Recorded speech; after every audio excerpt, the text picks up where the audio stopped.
नमस्कार, आपण पाहताय लोकराज्य न्यूज 24। पाहुयात महत्त्वाची बातमी।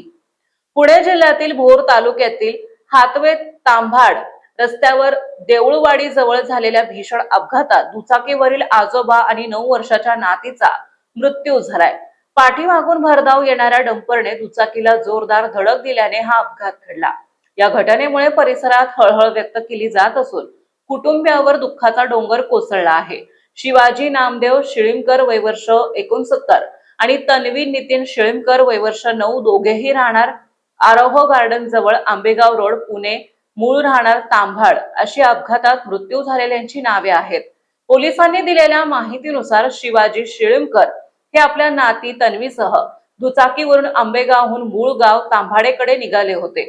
हातवे तांभाड मार्गाजवळ देऊळवाडी जवळ ते पोहोचले असता पाठीमागून भरधाव वेगाने आलेल्या डंपरने त्यांच्या दुचाकीला जोरदार धडक दिली। या धडकेत दोघेही गंभीररित्या जखमी झाले। अपघातानंतर परिसरातील नागरिकांनी तातडीने घटनास्थळी धाव घेत जखमी आजोबा आणि नातीला नसरापूर येथील खासगी रुग्णालयात दाखल केले। मात्र डॉक्टरांनी तपासणी केल्यानंतर दोघांनाही मृत घोषित केले।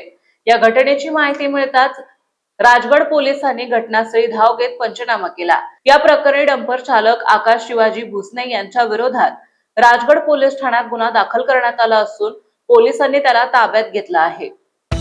महाराष्ट्रातील महत्त्वाच्या आणि ताज्या बातम्या पाहण्यासाठी आजच आमच्या लोकराज्य न्यूज 24 न्यूज चॅनलला YouTube वर सबस्क्राइब करा आणि बेल आयकॉन प्रेस करा।